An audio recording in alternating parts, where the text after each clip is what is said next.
Hola a todos, ¿cómo están? J'espère que vous allez bien. Donc aujourd'hui, je suis très contente de vous retrouver pour vous parler voyage. Alors j'avais un peu hésité avant de parler de voyage sur cette chaîne parce que c'est vrai que de manière générale, je parle de santé, de développement personnel, mais à mon sens et de mon point de vue tout à fait personnel, le voyage fait partie de mon développement personnel à moi. Donc j'avais envie de partager en fait mes astuces, de partager aussi voilà ce que j'ai fait, les gens que j'ai rencontrés, peut-être de donner envie à certaines personnes aussi de voyager. Donc cette vidéo elle sera utile pour les personnes qui veulent partir au Costa Rica parce que je vais expliquer ce que j'ai emmené avec moi, les endroits que j'ai visités, etc.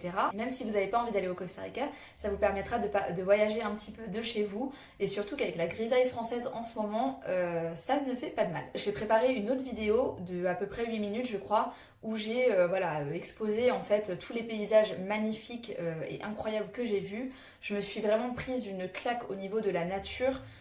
Donc voilà, j'avais vraiment envie de partager ça dans une autre vidéo, donc je vous la mettrai dans le i. Moi, le voyage, c'est partir avec un backpack sur mon dos, aller d'endroit en endroit, de voir des paysages magnifiques, de rencontrer plein de gens, etc. J'adore faire ça, j'adore me lever tôt, aller marcher, faire des randonnées, sentir mon corps, sentir le fait d'avoir le sac à dos super lourd sur mon corps, galérer concrètement, mais être super satisfait de cette galère après. Donc, pourquoi j'avais choisi le Costa Rica? J'ai toujours voulu aller au Costa Rica. Pour moi, c'est un pays qui semblait magnifique, des photos que j'avais vues, des gens, de ce que les gens m'avaient dit aussi. J'ai aussi une de mes amies qui est costaricienne et forcément j'avais une attache un peu particulière à ce pays. J'avais vraiment envie de partir au Costa Rica parce que je savais que je pouvais voir de tous les paysages, de la montagne, de la plage, de la forêt, de la jungle, des cascades, etc. Donc c'est pour ça que j'ai choisi le Costa Rica et je me suis dit même si t'as que 2 semaines, tu vas pouvoir faire plein de choses et voir plein de choses magnifiques. C'est un pays qui est situé en Amérique centrale et la phrase, le mantra des costariciens c'est Pura Vida. Donc concrètement, ça veut dire quoi? Ça veut dire la vie pure, ça veut dire la vie où en fait tu vis tranquillement, où tu es satisfait de toutes les richesses que la vie a à t'offrir et tu profites. Et c'est vrai que les costariciens ont le temps. Je vais pas mentir, c'est vrai qu'ils ont le temps, mais j'ai vraiment adoré leur mentalité, leur façon de voir la vie. C'était des gens vraiment adorables pour toutes les personnes que j'ai rencontrées et pourtant j'ai voyagé dans différentes parties du Costa Rica. Au niveau du budget pour les transports, le logement, la nourriture, etc., on en a eu pour à peu près 450 € par personne, sachant qu'on est parti à peu près 14 jours. Donc j'ai plusieurs astuces. Donc la première, c'est que, comme je l'ai dit, je voyage généralement en auberge de jeunesse ou en Airbnb. Et là, pour le Costa Rica, j'ai trouvé ça beaucoup plus avantageux de réserver mes auberges de jeunesse sur Hostelworld ou sur Booking, mais plutôt sur Hostelworld parce qu'il y avait des promotions à la journée. Et donc, en auberge de jeunesse, en fait, ça permet de payer beaucoup moins cher et en plus, il y a même des chambres privées et puis on peut rencontrer des gens beaucoup plus facilement, donc je trouve ça beaucoup plus sympa. Pour se déplacer, il y a un très grand réseau de bus. Le Costa Rica, il est incroyable pour ça parce que franchement, on peut un peu aller partout. Alors, c'est sûr qu'il faut faire des changements, mais on peut prendre le bus et ça évite de payer un taxi ou un van à 60 $ et juste de dépenser 5 $ à 11 $ pour pouvoir aller d'un endroit à un autre. L'avantage en fait des bus, c'est qu'on peut voir les paysages. Moi, c'est quelque chose que je préfère. Sinon, on utilisait l'application Maps.me, donc je sais pas s'il y en a qui connaissent. C'est une application qui est juste super. C'est comme Google Maps, mais version hors connexion. Donc en fait, l'application, je vous mettrai le lien en barre d'informations. Elle permet de télécharger des cartes de tous les pays du monde et de pouvoir se déplacer. Et d'utiliser vraiment sa map sans avoir internet. Donc nous on a utilisé ça, donc je vous mettrai une photo de la map de tous les endroits qu'on a fait. Et c'est vrai qu'on a principalement marché parce que du coup on avait Maps.me. Donc on est arrivé à San José, donc on a fait 2 nuits là-bas, le temps de s'acclimater et puis de réégaliser au niveau du jet lag parce que forcément on a passé 15 heures dans l'avion donc on était un petit peu fatigué. On a décidé de rester 2 nuits à San José parce qu'on voulait aussi faire le volcan Poas qui est à côté de San José. Donc, au niveau de San José, on est resté dans un hostel qui s'appelle Costa Rica Backpackers. Dans cet hostel, ce qui était bien, c'est que les gens font leur point de chute dès qu'ils arrivent ou dès qu'ils partent. Donc, on peut rencontrer des gens assez facilement qui nous donnent des conseils. Et nous, c'est ce qu'on a fait. En fait, on était tout simplement en train de préparer les endroits où on voulait aller, même si on avait déjà un petit peu vu, regardé à l'avance ce qu'on voulait faire. Et on a rencontré des gens qui nous ont dit non, faites plutôt ça, là, il y a ci, il y a ça. Et du coup, on a pu aménager notre voyage. Alors, par contre, dans cet hostel, Si vous y allez pour dormir, je ne pense pas que ce soit une bonne idée parce qu'en fait il y a un train derrière et le train commence à 4h du matin donc c'est sûr que pour le coup vous n'arriverez pas à dormir et ça vous réveillera. Si vous préférez prendre des douches chaudes en fait des fois il y a des petits bugs avec l'eau chaude et l'eau froide. Donc voilà, enfin je préfère le préciser pour pas qu'il y ait des gens qui me disent ouais, tu m'as conseillé ce truc là mais franchement il y avait le train et il y avait l'eau froide etc. Mais sinon il était vraiment bien, il y avait une piscine etc. Et puis les gens étaient vraiment top. Hein. Donc ensuite en restant à Sainte-Rosée ce qu'on peut faire, ce qu'on a pu faire c'est d'aller au volcan Povas. Donc ça a été un véritable échec parce qu'en fait le volcan... mais on n'a tout simplement rien vu, c'était brumeux, mais bon, on a bien rigolé, c'était marrant, et puis on regrette pas du tout, mais c'est vrai qu'on n'a pas eu de chance sur ce coup-là, parce que ça avait l'air vraiment magnifique des photos qu'on avait vues. Et moi je le conseille parce que j'ai rencontré après une personne qui avait fait le volcan et qui m'a montré des vidéos et des photos, et franchement ça avait l'air magnifique. Donc en fait c'est un cratère de volcan, il y a de l'eau aussi dedans, enfin ça a l'air juste incroyable. Donc après Sainte-Rosée et après le volcan Poix, ce qu'on a fait c'est qu'on a décidé de partir à Tortuguero. Donc Tortuguero en fait c'est un village qui est dans la province de Limón, donc sur la côte Caraïbe. Et en fait la spécificité de ce village c'est qu'il est séparé, donc d'un côté il y a la rivière et de l'autre côté il y a la mer des Caraïbes. Donc autant vous dire que c'est magnifique. Et en plus de ça, l'avantage, c'est que on peut voir des animaux sauvages très facilement parce que les costariciens, et là on a énormément à apprendre d'eux, c'est des gens qui vivent en harmonie avec la nature, avec les animaux, mais vraiment, enfin j'ai halluciné. Nous on allait dans le parc national et on a vu des singes genre juste à côté de nous, c'était incroyable, il y avait une famille de singes qui était en train de nous regarder. On a failli se faire attaquer, donc ça c'est pas grave, mais en tout cas, enfin c'était juste incroyable d'être vraiment si proche des animaux sauvages. On a vu des iguanes, des crocodiles, des caïmans lorsqu'on était sur le bateau. Parce qu'en fait, pour aller à Tortuguero, on prend un bateau. Il y avait des chiens, les gens jouaient avec les chiens. Alors que dans d'autres pays, bon, les chiens qui traînent dans la rue comme ça, les gens ne vont pas forcément jouer avec eux, etc. Qu'est-ce qu'on a vu d'autre? Des perroquets. Enfin, vraiment plein de choses. Et puis surtout, on a rencontré des gens super. Et surtout, sur place, les costariciens, ils étaient juste adorables avec nous. Ils nous parlaient. Et là-bas, on a logé dans un hostel qui est vraiment là pour le coup, je le recommande à 100%. Il était vraiment top. Il était juste à côté de la plage. Donc j'ai mis des vidéos dans la vidéo que j'ai faite avec toutes les images. Et vraiment, c'était top. Enfin, cet hostel, il était vraiment pas très cher. Il était bien. Il y avait de l'eau chaude aussi pour ceux qui sont un peu frileux.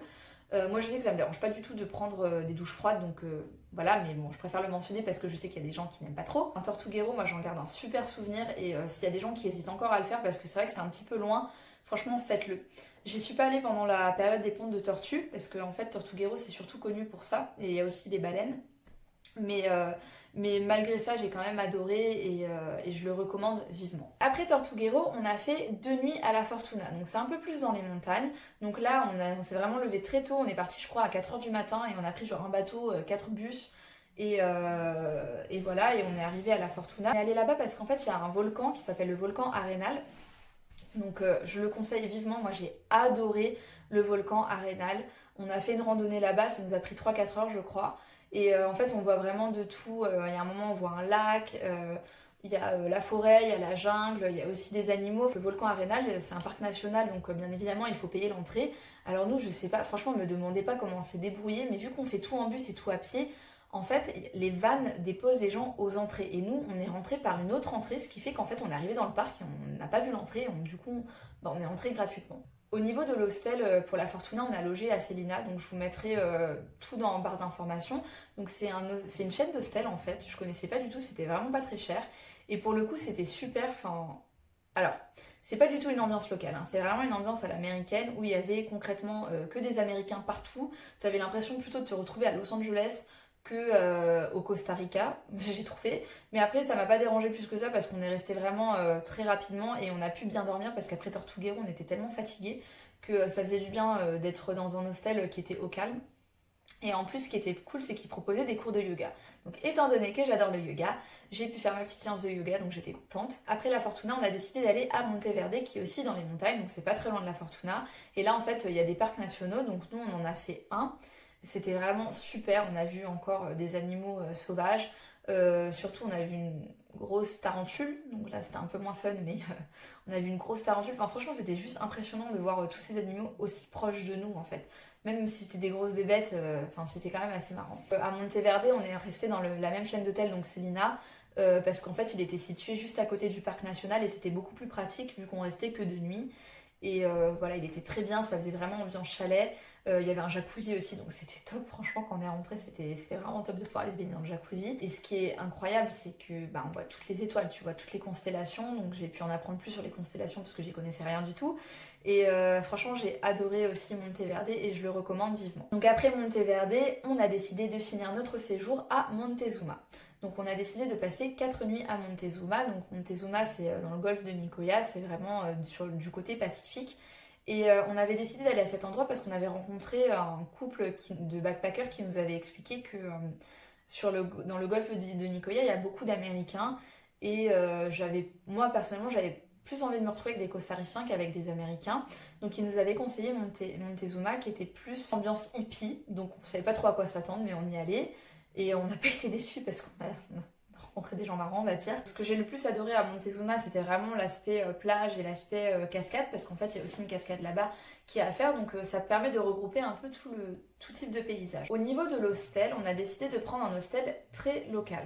Donc je vous mettrai aussi les références dans la barre d'infos. Dans la barre d'infos, il s'appelait Pour la Villa Hostel. Je sais pas si ça pourrait convenir à des personnes qui n'ont pas l'habitude de voyager ou qui sont un peu...